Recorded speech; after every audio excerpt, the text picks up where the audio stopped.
Welcome to the Cosmic Brew Show! Yeah. What's up, brother Cos? What's up? You sounded like you were expecting more. Like that Geo wasn't enough for you. Nah, you know what, Cos? I was actually just recovering because, like anybody in the Northern California area, we've been breathing smoke, and not the good kind. We've been breathing smoke, and you know, thoughts and prayers go up to the people up in Redding and all the affected areas, but. That's the most I've been able to give for a couple weeks because it ain't been pretty. It was almost as if the fire was in Sacramento the other day with the smoke.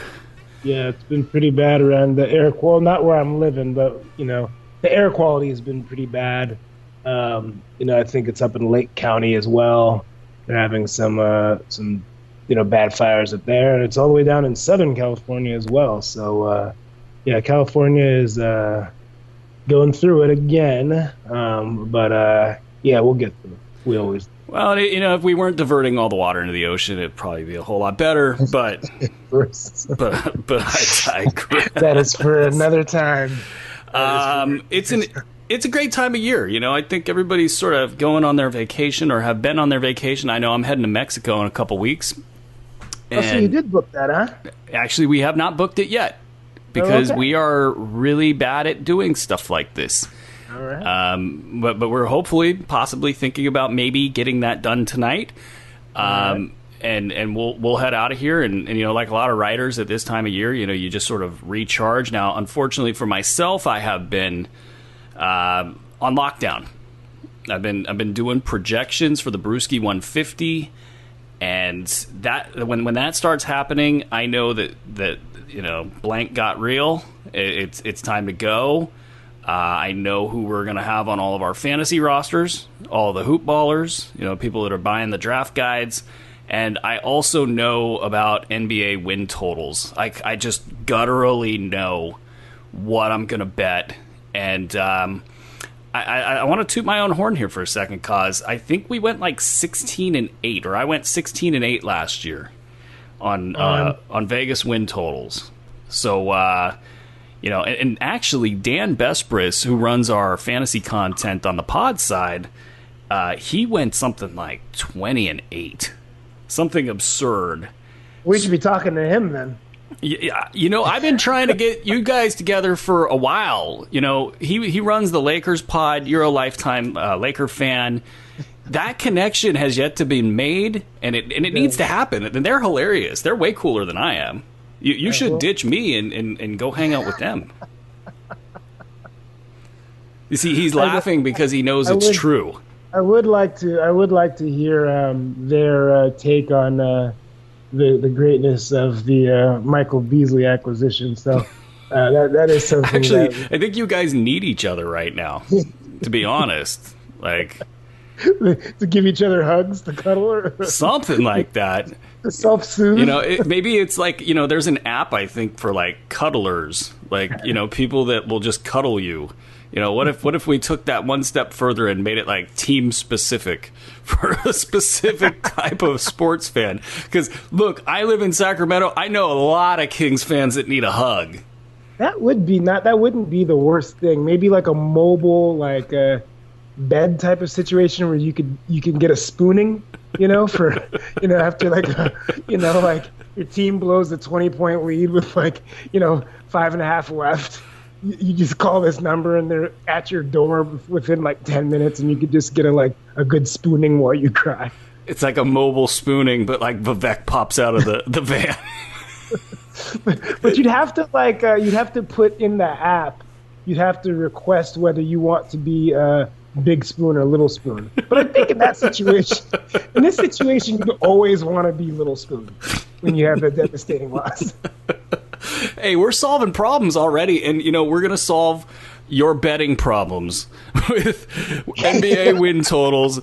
Bet the house time, folks, because you know what? Nobody ever goes. What was it? 16-8, and then goes 8-16 the next year. It never happens like that, folks. It's always 16-8 or whatever it was every single year. So let's get ready to bet the house, man. I'm fired up. So here's how we're gonna do this. We're gonna this week, cover the Western Conference. And purportedly, as long as nothing big comes up, in the next show we'll do the Eastern Conference. No, there's a lot of stuff out there talking about NBA win totals already. When they got released, there's a bunch of articles. You probably read this, but this gives us a good opportunity to talk about each team. Give a little 2 to 3 minutes about what we feel like. How are they going to do this year? We'll make predictions later on down the road, but for me, this is the ball game. I look at these rosters. Like I said, it's been about 2 months, but for the last 2 weeks, hardcore projecting, and you get a sense of how good they are, and I just love these totals. So let's jump right in. All right. So starting in the Western Conference, alphabetical order. It's always weird to me that there are 1, 2, 3, 4, 5, 6 Eastern Conference teams alphabetically listed before the first Western Conference team, which is Dallas. Maybe that's why the Eastern Conference sucks so bad. Dallas, 34.5 wins, sir. Let's look at some key additions for both squad, or additions and departures for the squads. Obviously Dirk, he's back. Dirk, and what is this? Is season 20, right? This is season. I think he's actually got 20 under his belt. I think this is season 21. Really? For the Diggler, I'm not sure. I never know with ESPN because I use them for certain aspects of my my draft guide prep, and I never know if they flip the number after the year or do they wait till the start of the next year. So then I got to count them up. I don't want to do any counting. So no, Dirk is back. We've got what a great. You don't talk about that. People don't talk about that draft bust enough, or that draft complete coup, trading a tractor trailer, right? Tractor trailer, yeah. I mean, that's one of the all-time great hoodwinks of all time. And tractor trailer is also one of the better college players, not like by skill or by accomplishment, but just by how cool he was. Yes. On the floor. Like, I knew I didn't want to play that guy because he just push you around. Rest in peace, tractor trailer. Yes, exactly. And then Luka Doncic. I mean, really, the Mavs, they came up with a steal doing what they did in the draft. I'm still not over that. I'm not a Kings fan, but just watching them get repeatedly kicked in the groin, it like hurts me just by proxy, I think. I think who else is you got Doncic and Costa Antetokounmpo, who probably won't play, and then your departures: Nerlens Noel, he's gone. Seth Curry's gone. Yogi Ferrell is gone, and Doug McDermott, who many of our listeners probably didn't even know played for Dallas, is gone. Yeah, not gonna lie, that took me a while to process. So it seems like a lot of their bench is been depleted, but then they add Doncic, and they get Dennis Smith into his second season, and the NBA win total by Vegas is 34.5. What are you taking, sir? 34.5. And last year they won 24. So that's a plus 10. I don't know that they're going to get there. I do think they're going to be much improved. I also like them getting Jalen Brunson actually in the second round. I think that's going to be a huge one. I think that's what helps give them the confidence to just to not chase Farrell and Curry and overpay them, because I think he's going to be a really, really good player. Another one of those Villanova kids that just knows how to play basketball. I think he can play the point. He's more of a true point guard, which I think he's got a little bit of size on him. I think he's at 6'4", and so that's going to, I think, allow Dennis Smith to actually be a scorer when he's in the game with Brunson and Doncic. So I do like everything they did. I don't know that it's enough to get to that 34 win total. I think about 30-31 is probably where I'm gonna keep them at, unless. I was gonna say, I forgot to mention DeAndre Jordan. Sorry, my hosting skills are obviously in decline. And DeAndre Jordan. That's just not really I don't think that moves the chain. I mean, he's not nearly the defender that he once was, and he just is a lob dunk guy. So I don't know. To me, it's not as big a deal as what they did in the draft and the if Powell continues to improve. I think those are going to be much more important to their success. If Powell continues to improve, are words that like have just not crushed us fantasy owners, but you know, you see and you go, oh man, he could do all these things, and then he never does them, and you know. Well, he not by fantasy stat wise, but he has improved. I think every year. Actually, he's pretty good fantasy stat wise. I think that's kind of the allure there, but he's just never gotten the run, and it's going to be possibly his time. You got Dirk. I don't know. I mean, if they play him 20 minutes a game, 22 minutes a game, maybe they can preserve him that way. But, I mean, it's asking a lot for that guy to stay upright.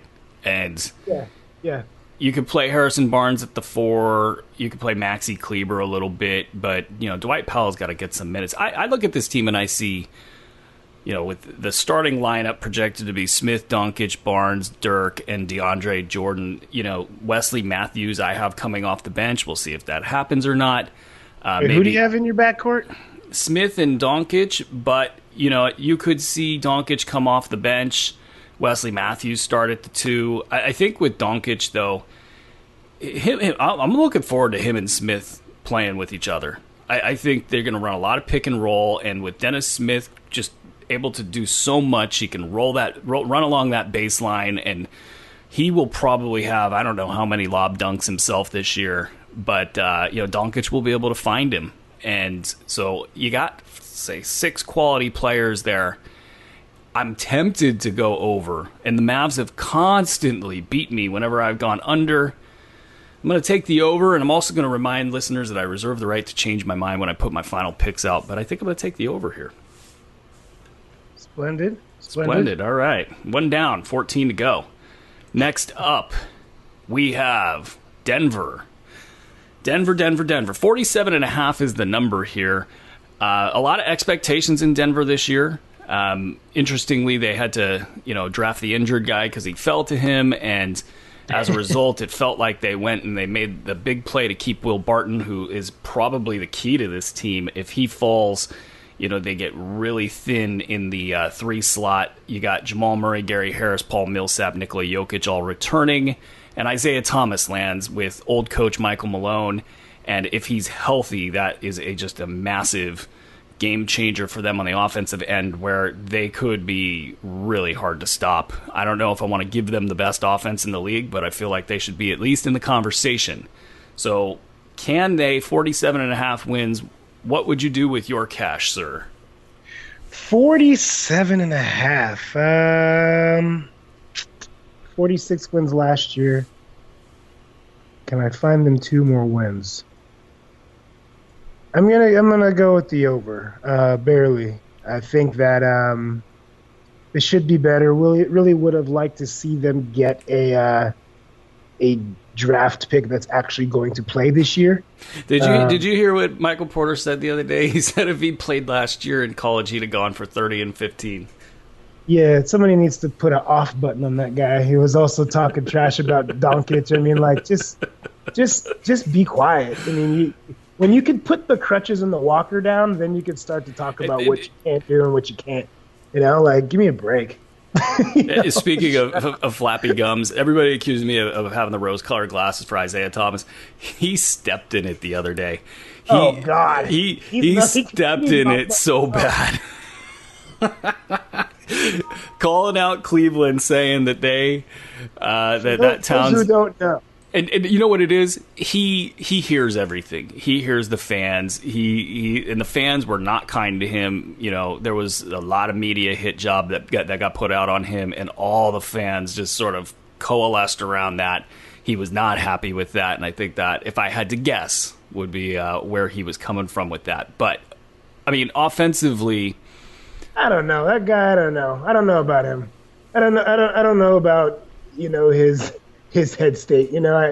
I appreciate what he's done in his good years, but he also needs to shut the hell up and just let his play do the talking. He's been, you know what, he got dealt a raw hand. He's cost himself big time, and he's got dealt a raw hand to start in this league. And I think what he hadn't, or hasn't, or maybe hadn't, who knows, learned is that you can keep digging yourself a hole, and that's what he's been doing. And it does you no good to complain about how you got somewhere or where you're at.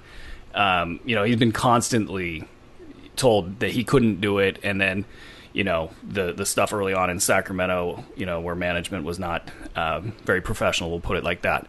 I think he will learn probably at this juncture. Returning and playing with Michael Malone.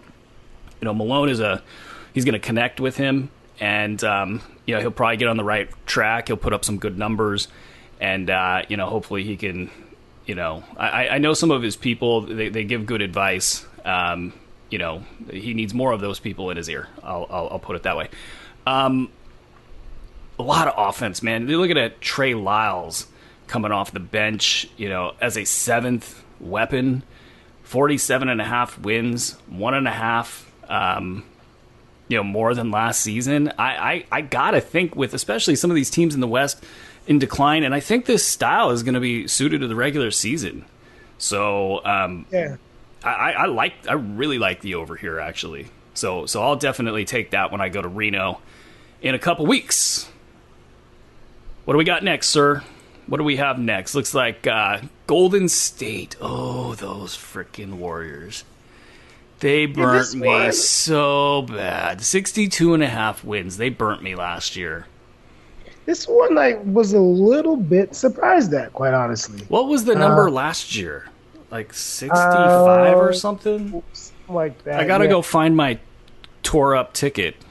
It was slightly higher than this, and I think we both took the over as well. I'm gonna search for the article. It's Brewski Goes to Reno, where all of last year's picks were located. I'll get you that number. Anyway, go ahead. It has them at 62.5 with the best record in the league. I don't see it. Not that I don't think they might be the best record. I think they're clearly the best team, but I don't know.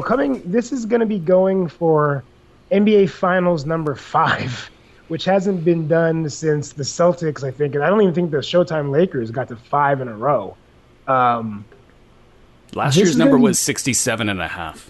67, yeah. I think I had 69 or 70 myself. And so, but I just don't see where they're going to have the motivation to be able to get that done. I mean, 62 wins they've won so many games that I think we're kind of...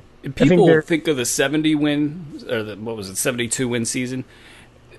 To get 60 wins is hard. It's very difficult. You see the Cavs in the East cruising in with mid-50s all the time, it feels like. Right. And considering, the bench is, not what it once was. Iguodala and Livingston are both a year older. We still don't know exactly what we have with Looney and Bell. And you're trying to get those horses, Steph, Durant, Clay, Draymond. Integrate DeMarcus Cousins. Well, we don't. And that's another thing. We don't know when he's going to play.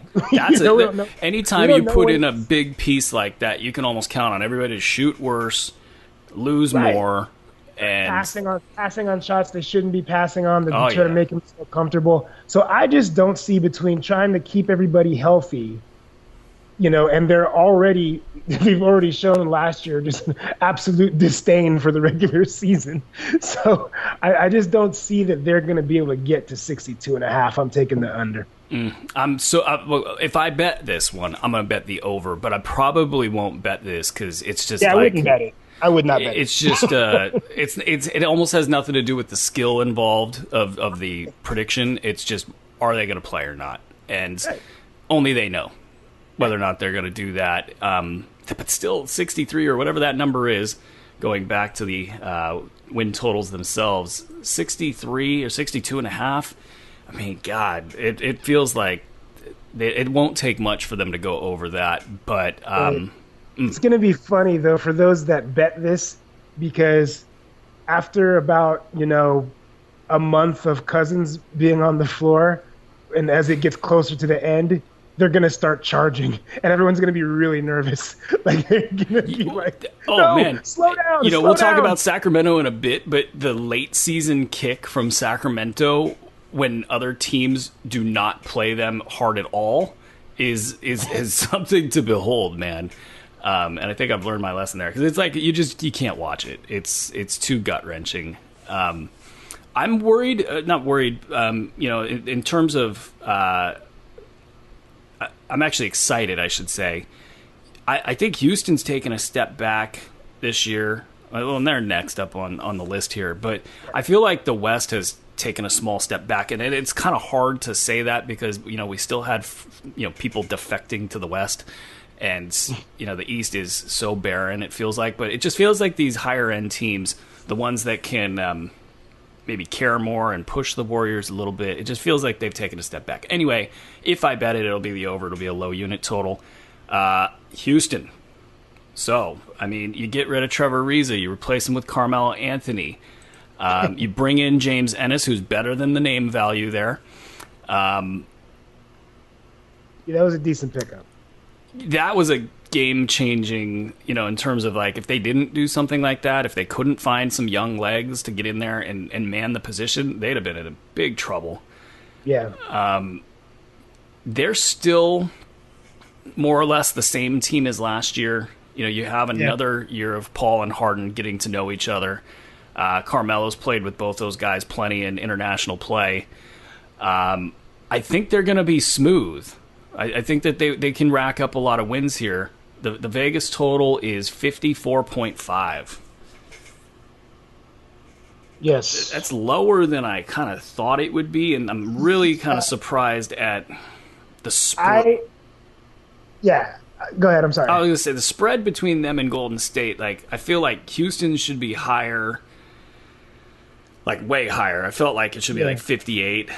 I'm not saying that's what I would bet, but I felt like the number should be at 58, and then maybe Golden State at like 63 or 64.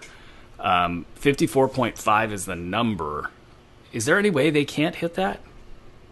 I think they're going to. I think that when I talk about Houston taking a step back, that's a playoff thing. Exactly. That's a playoff thing. We're talking regular season here. Unless they're now, and someone asked, and I don't know, when Vegas puts out these totals, are they guessing on injuries, or are they going in saying, like, if everyone's healthy, this is what we think? I mean, they're trying to make money in Vegas. Westgate, So what I've noticed, they're basically just trying to take on even money on both sides of the bet. And so, I mean, injuries are factored into that. I also say these totals are ridiculously accurate in the grand scheme of things. They are scarily accurate. They are. It is. And Westgate does some interesting stuff where, like, because they go first, there's a lot. Like, I would love to be near Westgate when the numbers come out, because a lot of these will shift by like 3-4 games. By the time everybody bets into it. Also, localities are involved. You've got typically we'll talk about Lakers in a second, you get a little bit of a Laker public aspect of the number. A lot of people like to bet the over on the Lakers, and it's a 4-hour jaunt over to Vegas. And in Reno, I've noticed that the Kings number is a little bit higher than the Westgate number will put out. Anyway, over Houston. Are you over? Are you over Houston? Yeah, I'm over. I think they'll get it. I don't think that they'll, considering if they can somehow manage, if they can manage Chris Paul. I think that, their style of play and all of the dumb teams out there that will try to play their style, because that apparently is the only way to play basketball, is going to play right into their hands. They got Capella back in the fold. I expect another good year from Eric Gordon to hopefully try to take some of those minutes from Chris. And they want that one seed. They need the one seed. They have to have it. Yeah. Yeah, I think that Eric Gordon's really going to get a boost from the way he played. Like, that's the kind of performance that I think will, confidence-wise, will carry him, and I expect him to have a really, really good year. He's been doing something with. I'm sorry to jump all over you there. He's been healthy lately, and a lot of players at his age, that have early injuries in their career, people forget that they can also bounce back. I've always faded him because of the injuries, Right. but he's sort of turned a corner on that, and that's huge because if that's not the case, then this team gets wobbly real quick. But because he's there, it seems like I don't want to. Should I call it a lock? The over? I feel much better about betting this one than I would the Warriors. That's for sure. Oh yeah, well yeah. I definitely would. I definitely would bet this over the over you the were Warriors. about to say Carmelo Anthony. He's got a lot to prove this year. Yeah, and I don't know if that's a good thing for Houston. Unfortunately, I just don't see where we've seen him in this system before. Now, granted, it wasn't with James Harden and Chris Paul, but he's just not a guy that if you're looking for the ball to hop around, he's just not a guy that's good about that. I was kind of surprised looking at his numbers this last year. He didn't take that many shots. Like it was like I want to say 12 off the top of my head. 12 shots he took per game. It wasn't that much. I feel like he can, in a lower minute role, he can be a little less detrimental in Houston than he was in Oklahoma. Yeah, it's not the shots even. It's the when he gets it, the ball just stops. It's not like he's not a fan of the hockey assist. That's all. That's if Carmelo Anthony could get it through his head that him catching the ball and holding it for 7 seconds is not as good as him just whipping the ball around. But it looks so cool. It's so cool when you catch it and you spin it in your hand and you check out your guy and you wait 5 seconds and you pass it to somebody else who's got like a hand in his face. I love when players do that whole routine you're talking about and then just do a simple guard-to-guard pass. You're like, what are you doing? And why didn't you do that 5 seconds ago?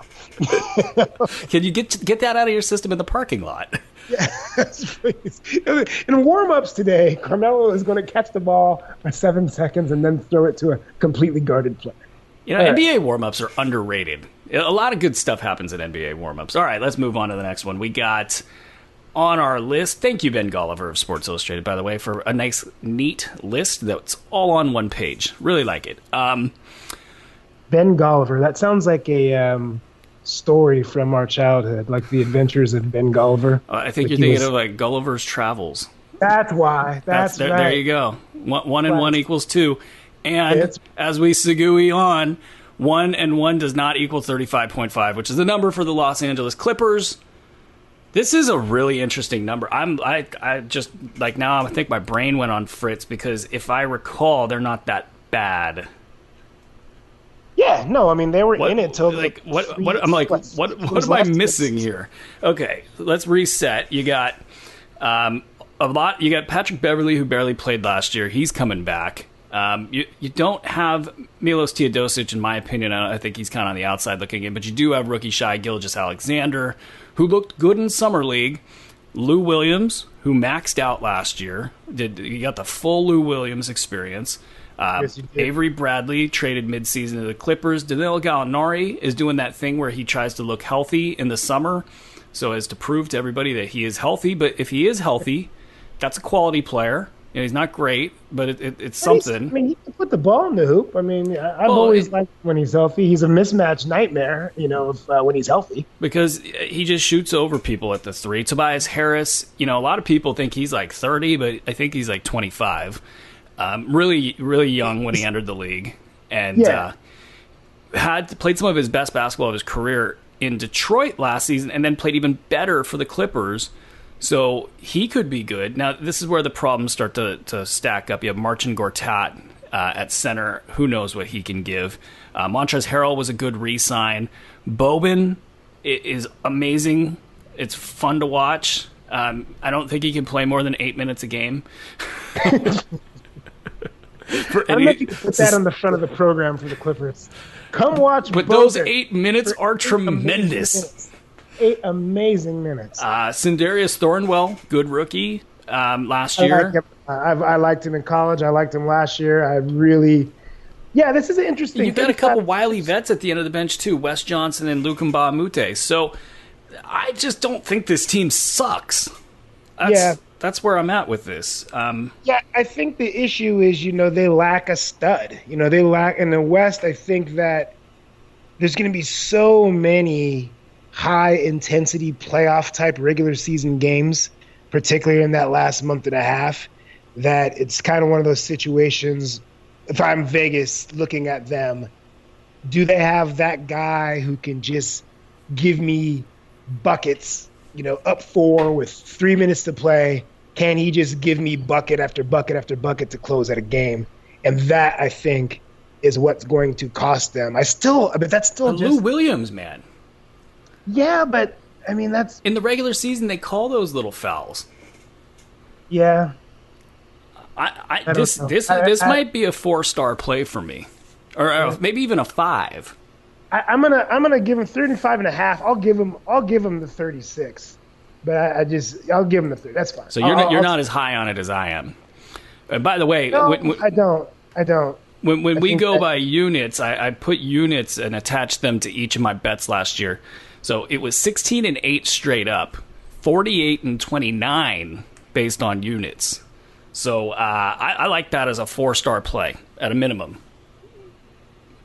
But now now that you don't like it, maybe 3 or 4.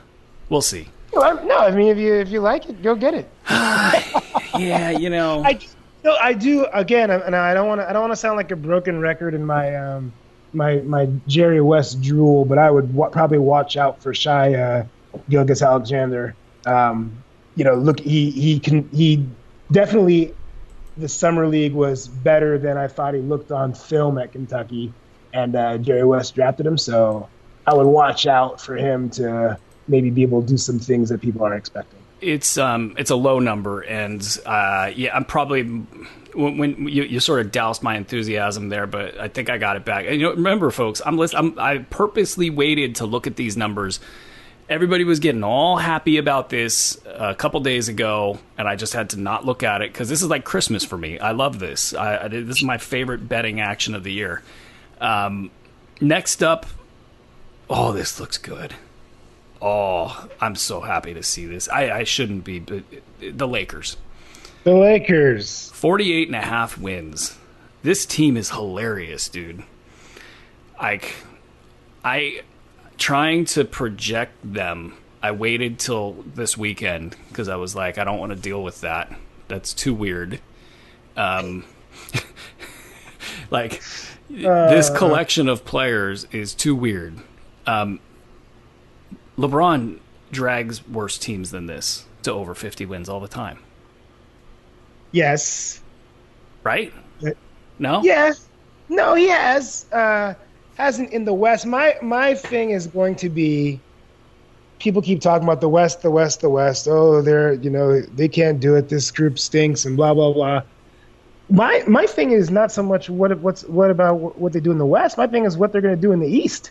Because all those teams are still afraid of them, It wouldn't shock me. I mean, before they started making all of these, Michael Beasley and Rondo acquisitions, before they did that, when they signed him, I immediately thought at least 47. That was my initial number. Like, he's worth at least 12 wins for this young unit. And then they started bringing all these characters in, and that's made me kind of leery of potential locker room madness and just not being able to fit on the court. But I like, if the young guys do what they're supposed to do and LeBron allows them to grow, I really like him for I don't know that I really like him. 49 I think they would.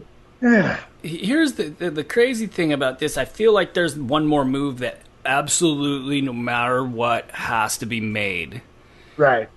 Right now at center, JaVale McGee, and let's reset for the listeners. You got incoming, you got, aside from LeBron, Rajon Rondo, Lance Stevenson, JaVale McGee, and Michael Beasley. Rookie Mo Wagner, Isaac Bonga at number 39, Mo Wagner at 25. They come in, and then outgoing is Brook Lopez and Isaiah Thomas. So it feels like a lot of change, but it's really a lot of addition, except at the damn center position. Like, LeBron doesn't like to play center. Yeah. Kyle Kuzma can't play center.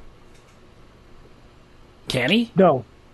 Well, again, not in these high-end regular season games that are going to be crucial. And I don't know. I know Wagner is tough, and he understands angles, and he's much more athletic than he seems. But again, one more just kind of athletic-y, strong guy that could just kind of hold it down there for like a Kevin Looney or something. Yeah, that would be ideal for them to have. So, and I don't know who's out there swimming around in free agency that can fit that for them. I mean, JaVale McGee can't play more than 13 minutes per game. Like, physically, he cannot.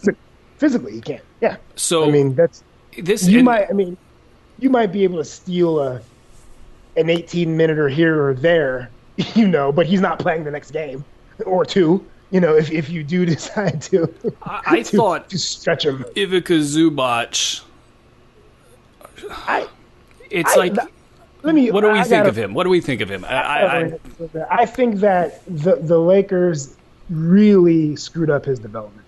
Mm-hmm. I really, really liked him as a rookie, and not that I like Brook Lopez, but I think they just shelved him for really no reason. There were plenty of opportunities when either they were getting blown out or there was just kind of dead times in games where he really could have got in there and really had a chance to succeed.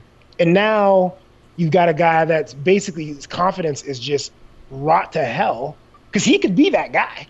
I mean, he could be the guy to take those minutes, but I just don't know where his head's at. I mean, the last time I saw him play, I mean, he just looked awful. He looked scared. He was tentative. And he looked to me like he looked really good as a rookie. I was really excited about him. So, yeah, I'm with you. I think that maybe they try to cobble together 42 minutes of McGee, Wagner, and Zubac, but it feels like another move has to be made there. I've kind of been progressing with the assumption that it will. But the rest of the lineup has a lot of talent.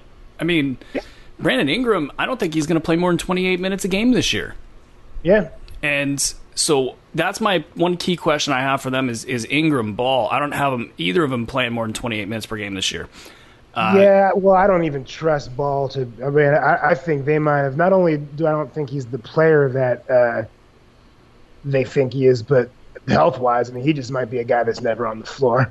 I mean, he's just had injury after injury already, and that concerns me quite a bit. So I don't think he could be trusted. You have depth to absorb a major injury in the 1 through 3 department.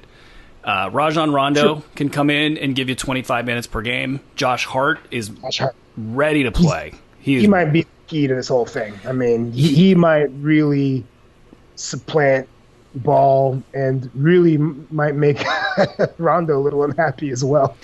Well, it's going to be hard to get him minutes because, Rondo probably just by sheer force of will make his way into 20 minutes, even though everybody's against it. No, I got those 20 minutes. They're mine. Contavious Caldwell-Pope. He'll come out of a meeting with Luke Walton. Like Luke will have gone in. The purpose of the meeting will be I gotta get Rondo to only take 12 minutes a game. We're waving and you. And then he'll come out and he's like, did I just tell him he's gonna play at least 26 minutes a game? It's a Jedi mind trick right there. Contavious Caldwell-Pope, he'll have a hard time getting a lot of minutes, but what you see is especially with the way that Luke Walton coaches defense with the pressure and the aggression, you got a lot of length here, man. You got Lonzo's long, Rondo's a steal hunter, Contavious Caldwell-Pope is fairly long, Josh Hart is going to get after it, Brandon Ingram's all arms and legs, LeBron is LeBron. That formulates a really intriguing defense right there, minus the gaping hole at center. And Kyle Kuzma, how's he going to handle getting a major reduction in role? And when you're providing value on the offensive end, and that's not coming, where does he go? I think he's going to be pretty good on offense. on the offensive because I'm not as big on him as being a stud as some people are, like a guy that's going to be an all-star. So I just don't see it. But what he does do is he just knocks down his open jumpers. He runs the floor hard. He, sneaks in and grabs offensive boards. I think he's going to really be good. I think LeBron's going to love playing with him. I think that he's going to have very quiet 18-point games where you're like, he wasn't even on the floor that long. The big question for me also is Brandon Ingram. I actually haven't projected him yet because I'm just still like trying to wrap my head around the whole Lakers machine right now. When you play with LeBron, you play his style. I think that's pretty well understood. So where does Ingram fit in? He's had a lot of ball handling responsibilities, in his time with the Lakers. Right. Now he's going to play off the ball. Yeah, and his shot, really needs. I don't know what he's been doing in the offseason, but it's just not consistent, and it's not a broken shot. It looks, fine. I've seen worse looking shots become very good shooters in this league. I'm interested in LeBron. Like, is he going to come in and give it a couple of games of let's try to run this offense the way it's supposed to be ran? Then also, in tight times, are the young people going to continue to run it, or are they just going to be like, okay, LeBron, you do something because you're LeBron? There's a lot of moving parts to whether this team is going to be successful or not. So the big criticism. I know, right? Well, the big criticism that we've had of LeBron is that he doesn't always magnify his teammates. He doesn't always make them better, and that's crazy to say because a lot of people say he's the best player to ever play the game. Right. It's that team. They could crack. Many players have cracked. So 48.5 wins. It's the Lakers. It's LeBron. Spend a little extra time on it. What are you going to do? Your money? My money. I'm going to. Man, my Laker heart, my poor Laker heart. I'm gonna say they're gonna get 49. I'm going to take the over too, and I'm watching this closely to see if it's like a 1-star play, a 2-star, maybe a 3-star play. All right, from the glitz and the glamour of Los Angeles to the grit and the grind of Memphis. We have one of the, I don't want to say they're the worst teams I've seen in a while, but they're not, actually. They're not. And the number is 34.5, which I'm a little surprised at. I am, and I don't know, are they just assuming that Marc Gasol is not only going to be healthy, but like the Marc Gasol of 3 years ago, and that Mike Conley is going to be healthy for a whole season? You have to think that, right, to come up with that number? This team has if you look at it from the bottom up and you just sort of ignore the Marc Gasol, Mike Conley, I'll even throw Kyle Anderson. I'm excited about Kyle Anderson, and then Jaren Jackson. Like those four, I'm cool with, right? Gasol, he played a long time last year. He, could have thrown the towel in, and he didn't. He's a gamer. We'll give him credit for that. Conley, I think, playing the long game with his contract, both him and the team, opt for a little bit of caution there. I think he wants to stay on the court this year. So those four, I'm good with. And JaMychal Green, I'm even kind of good with you. Though injuries kept him off the floor last year, and he didn't have a good season. So let's go bright side. Dylan Brooks had a decent year. I like Dylan Brooks. I like Dylan Brooks a lot, actually. I didn't know if his lateral movement defensively was going to be able to keep him on the floor. I was pleasantly surprised with him. Wayne Selden, I've actually been okay with Wayne Selden, even Andrew Harrison. These guys have filled in and played good minutes for a really bad team, and they didn't suck that bad. Yeah. Which isn't great for marketing, but... No, we didn't say... that Memphis's program will have a picture of the Red Cross and then the quote, "We didn't suck that bad." Chandler Parsons will attempt to stay in the rotation, and then they get Garrett Temple on a really smart trade that they made. And so Temple, my guess, if I had to guess, is he had an undisclosed injury last year, because he went from the most dominant defender in the league, in my opinion, the year before against elite wings, to 2 steps slower last year. It was hard to watch, and the decision making on offense was not good. So is he able to bounce back from that? He's a little bit older. I think he's 33. But as far as a veteran leader, you know, I don't like to put a lot of stock in that stuff, but as far as this team having a good culture, I think they're going to have that. Sure. This is a big number, though, man. I mean, we were just talking about the Clippers. If I had to put the Clippers against the Grizzlies in a 7-game series, Taking the Clippers all day on that one. I mean, I love Marc Gasol. I love Mike Conley. They're going to give you everything they got. Right. But the Clippers have players. Yeah. I'm going under here. Yeah. And I was listening to someone not too long ago that was really shocked and was taking the over by a long shot. And I just don't see it. I mean, I just don't see it. I'm looking, and the players that they need to step up and play better. I don't know if they're going to get the run that they're going to need. I just don't see it. They're just bad, and they would have been, or they could, to really improve this roster. They'd be wise to start trying to find a home for Gasol, and I don't know if Conley can be moved because it's such a huge contract. But yeah. I don't like them. I definitely am taking the under on this one. Yeah, I think that'll be a 3 or 4 star play for me as well. Next up, the Wolves. And I see this 44.5. It makes me wonder, what does Vegas know that I don't know? Say again? 44.5. Last year, what did they win? Minnesota, 47 wins last year. 47. I think I'm okay with that number.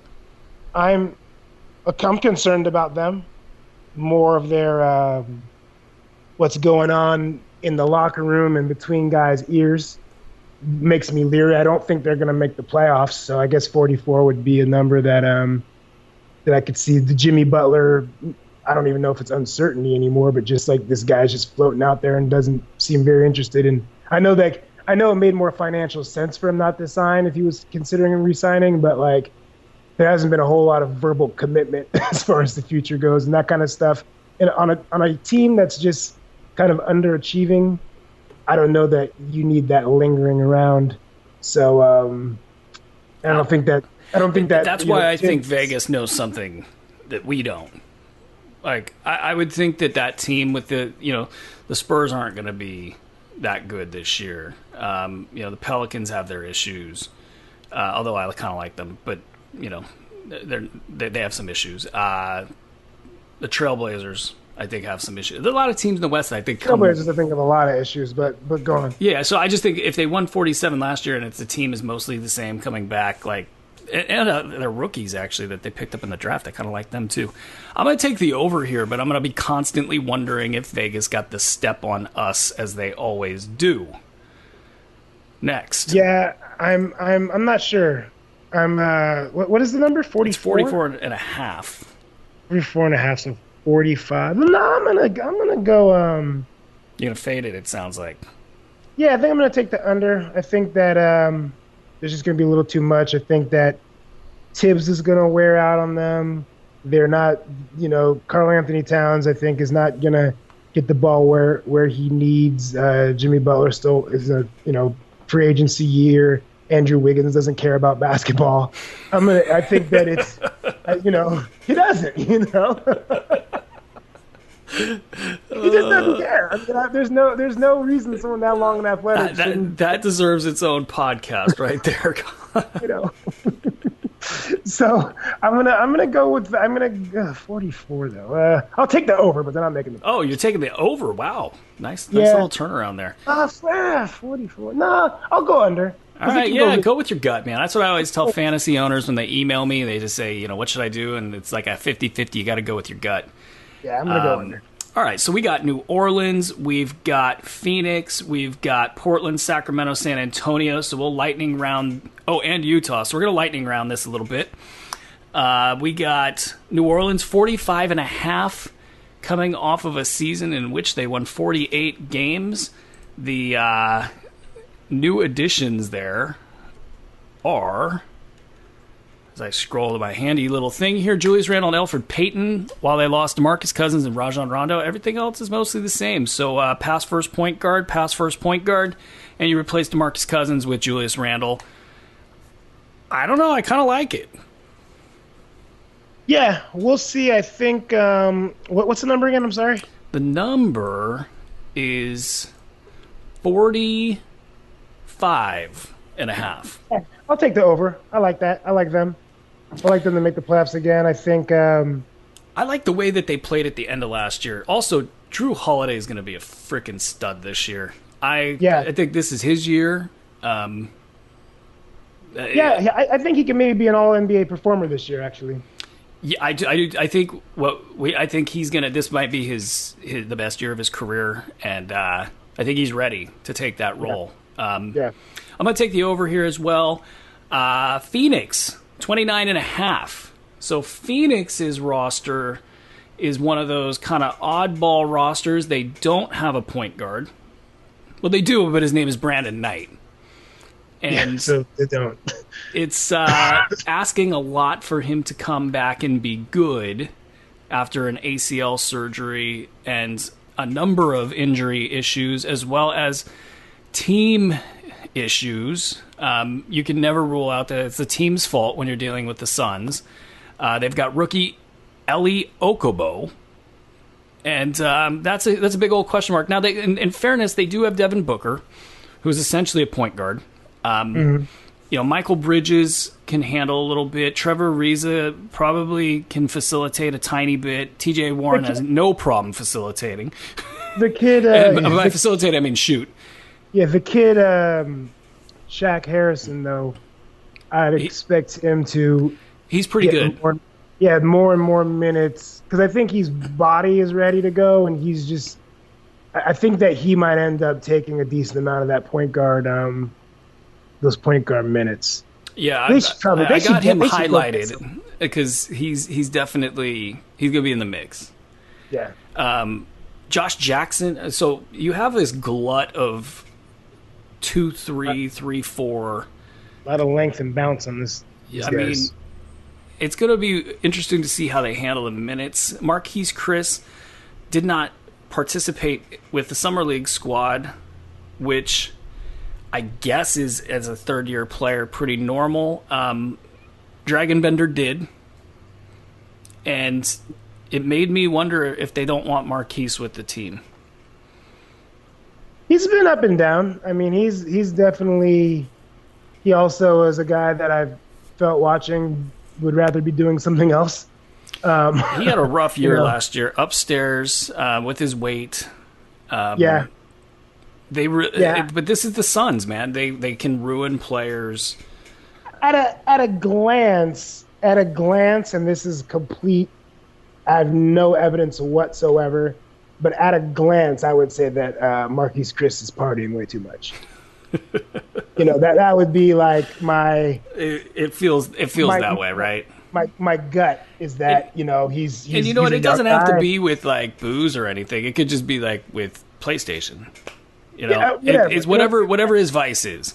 I feel like he's not getting the sleep because he should be just much better. And of course, it's hard to develop when you have a different coach every year or whatever. But the talent is there, and if he gets that weight down, the athleticism is there. But I still like these guys. The Suns added my favorite player, Rashawn Holmes. They did, which is interesting because they're probably going to give Tyson Chandler 25 minutes a game, even though he is maybe the worst player in the league right now. No, not the worst, but he's defensively. He's not good anymore. He's not. He doesn't have. He's done. He's collecting his checks. He's going to work hard. He's a good locker room guy, but I don't even think he works hard. I mean, there's some stuff on film where he doesn't move his feet. Like he's like thinking the defensive play out, but he's not actually making the defensive play. Oh, Tyson! I know it sucks to bag on a player that you really like. And then they got DeAndre Ayton, of course. So, what is it, 29 and a half? 29 and a half. That's a ton of wins. If their point guard situation was a little more steady, I would definitely, I think there's a lot of wings and guys. They could be fun if they had a confident point guard, veteran, but I think that's what's going to keep them slightly under that number. But I do like these pieces. Like they're closer than I think people think if they could stick with a coach and if the owner would, take a sabbatical for a decade or so. I think they're making some. I like the pieces. And speaking of the coach, I like the coach, Igor Kokoskov. I think I like him. I think this. You're right about the ownership and management need to just get out of the room, because I think Tyson Chandler probably doesn't play that way. Then if you told me you get optimum minutes out of the right guys, I'd probably be on board with at least not betting this. Right. I'm going to hit this under, I think, pretty hard. Yeah. Portland, 41.5. That's a really low number for Portland. What? Coming off of a season in which they won 49 games. 41 after winning 49 ball games. I could see it, though. I could see where that West, it was so tight in there. That's one of the weakest third place finishes, in recent memory. Because they could have very easily, there's between them and 9, we're talking about 3 games. So I think, the Clippers, once they were eliminated those last 5 games, they kind of threw in the towel there. So what's interesting is they lose Shabazz Napier, who played pretty well for them, kind of found money. They lose Ed Davis locally. People are really upset about that. And then they gain Seth Curry. Their rookies can't play. So it's the same squad as last year. The rookies are Anthony Simons and Gary Trent Jr. Is Trent hurt? Well, how come he can't play? You don't think he's going to find? There's no minutes. Wade Baldwin has actually been pretty good. So I think Wade Baldwin will hold the backup minutes. And they got, Zach Collins is going to be pretty good. I'm a big Zach Collins fan. I think, Harkless and Aminu are going to be exactly what they normally are. I think Jake Layman could get on the radar eventually. Is he another rookie for them? Or? No, he's 6'9" and can jump out of the gym. Okay. And he just, for whatever reason, can't get minutes. He can hit a 3. He can jump out of the gym. Can't do much else. But he, I'm surprised. So you need him in today's NBA. I know, right? That's exactly what I was thinking. Seth Curry can come in and give you good combo minutes, and then Evan Turner is gonna, play his 25 minutes per game and really enjoy the fact that the NBPA did not approve smoothing. So, 41.5 wins, same team as last year. It's tempting to be contrarian here and go over with this. I kind of wonder if they trade McCollum in the middle of the year. That's very possible. They got to do something there because that is not working. And from a defensive and then to bring in, Seth Curry is a fine backup player, but there's just nobody. I'm looking at these list of guards, and there is not one guy who's not. Well, maybe Baldwin, but outside Baldwin of Baldwin, can defend. Outside of Baldwin, there is not one of these guys who's not a turnstile. These guys are just... Well, and they're playing small to begin with Mo Harkless and Aminu at 3 and 4, and then you add an oaf in Yusuf Nurkic, and I think they got to play Zach. If I could have my way, I'd play Zach Collins 30 minutes a game. I wouldn't. I would. I still think he's... got a ways to go on both sides. I like Nurkic a lot more than you do, though, offensively. No, I like him offensively. I think if they work through him more, that's the problem. They don't do that.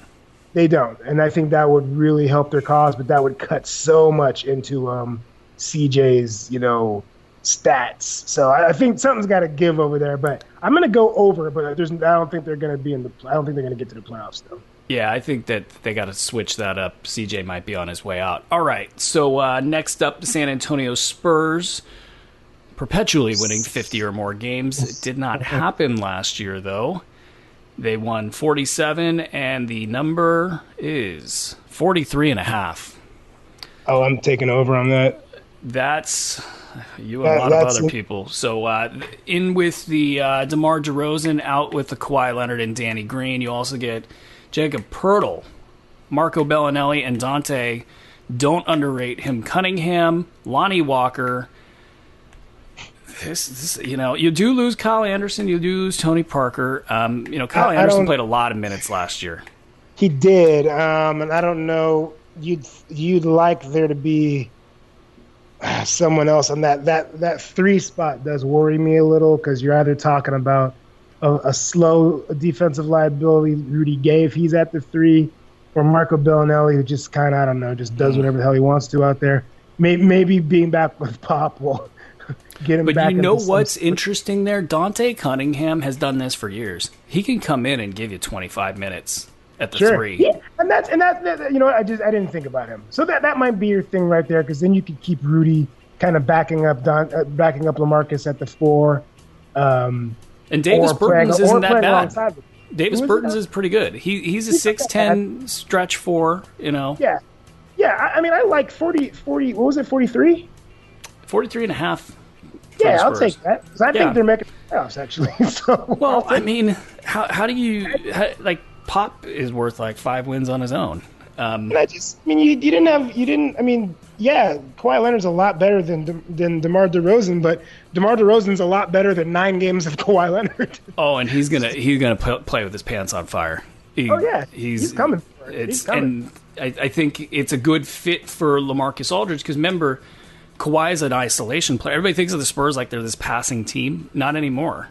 They're a isolation one-on-one team. DeMar fits well within that scheme. DeJounte Murray, I like him. He could blow up this year. So that takes us to Utah, and it looks like we're going to actually get this thing in under an hour 10, which is, I think, our hard limit these days. The Jazz, 48.5 wins. You knew this was coming. The Jazz were the kind of like trendy team to have a big number before the numbers were released. Now they come back with the same exact team, almost to the T, with your boy Grayson Allen joining the mix. He's your boy, right? He looked good in the summer. I'm not gonna lie, dude. He looked good in the summer league. I think Utah is a great place for him. I think they can, if he flips out, they can get away with him not being on the floor ever. They don't necessarily need him. So anything you get from him is house money. 48.5 though. Now you even if you say that you think that Donovan Mitchell is going to be much better, they're not sneaking up on anybody this year. That's for sure. That's the one thing we can guarantee, is that when people see Utah on the schedule, they will be ready to go. They had such a rough first start. I don't know. I think that they won 48 last year. I think winning 1 game, I don't think that's a difficult thing for them. You know what, though? They had a 20-4 stretch in there where they were just not losing. And I know that's, you could pick any stretch, any sample. Here's, I guess, my questions. Is Ricky Rubio going to be better than he was last year? I think the answer is probably no. I think so. I think he could be. I think he could be. Yeah, maybe. You're right, maybe. But I tend to look at him as possibly getting hurt. I look at him as, being minimized next to Donovan Mitchell. I mean, Joe Ingles will be fine. We might even see him smoke a cigarette while playing basketball on the floor. That would be exciting. Hopefully. Jake Crowder, I have a lot of concerns about his weight. Rudy Gobert, I think that the days of Rudy Gobert being this super elite, like top shelf defender, I think they could be gone. I think he's got at least one more year of that, though. I mean, elite is a big tier, but like to get the hype that he gets. Yeah, but I think that I think he's such a good shot blocker, and it's not just from his. I think it maybe his rookie year, it was a lot of just jumping out of the gym and his length. But I think he has learned quite a bit about angles and stuff. So I think he still, even if you think he's dropped a notch or two athletically, I still think with his brain now, I think he still holds it down pretty good in there. It allows Derek Favors. Derek Favors. He's the same. I mean, he's. I don't think he'll play better, but I don't think he'll play worse. This is kind of the question up and down the roster I have is where are they getting their improvements? Yes, Donovan Mitchell will improve. Yes, as you mentioned, there will be teams that are out for them. I think they're weak at whoever's backing up Rudy Gobert. If you assume Gobert is healthy, which is not a safe assumption, but if you just give that credit to him, Jay Crowder, Derek Favors, key question marks there for me. Georges Niang, I think, might come in. I'm butchered that name. Georges Niang? He's a guy that might become relevant. Royce O'Neal probably has a better year. Tabo, don't know what you're going to get out of him. Alec Burks, you know what you're going to get out of him. You don't know if you want it or not. He's chucking, baby. He's chucking. Have one bankable skill. That's all you need. And I'm going to go under here. And I've been over on the Jazz for a while, so it's a little bit weird. I think what you said, the injury part of Ricky Rubio, I can understand being concerned about that. I think he's going to be better because I think that in sports you can never underestimate what person can do when the coach and coaching staff believes in them. And I think that what you're going to see with Ricky Rubio this year is going to be better because he's going to have yet another year in a system where they know exactly what he can do. They need what he does, and they're going to give him every opportunity to do what he does and aren't going to harp. I mean, the guy's been in the league for, I don't know, what, is it year 10 now for him or 9? I mean, he's been in the league a long time. And everywhere he's been, the only thing that anyone's ever talked about is what he doesn't do. You know, and like he's finally in a place where people are like, you know what, we actually like what you do. And we need it, we believe in it. And I think that goes a long way for guys' production. Good coaching staff. Donovan Mitchell could go gonzo and be one of the top 5 players in the league. I could go completely lose this one. I'm going to take the under. Kaz, we're coming in underneath the deadline. I wasn't thinking we were going to be able to do that, but we actually pulled it off. We will do the Western, or probably the Eastern Conference next week. And by then, on the other side of Mexico, assuming I return, we will be right into the thick of preseason. At least the talking part of it, not the games, but the talking part of it. And we will be making picks and predictions and getting ready for the season and slanging draft guides and all that good stuff, which you can find at www.hoop-ball.com, twitter.com/KOZANDBRU show, where we haven't tweeted in 472 days and counting. Woo! And on Facebook.com/KOZANDBRU show, where we do partake in an onion post or two. Another one's in the books, folks. Peace. Peace.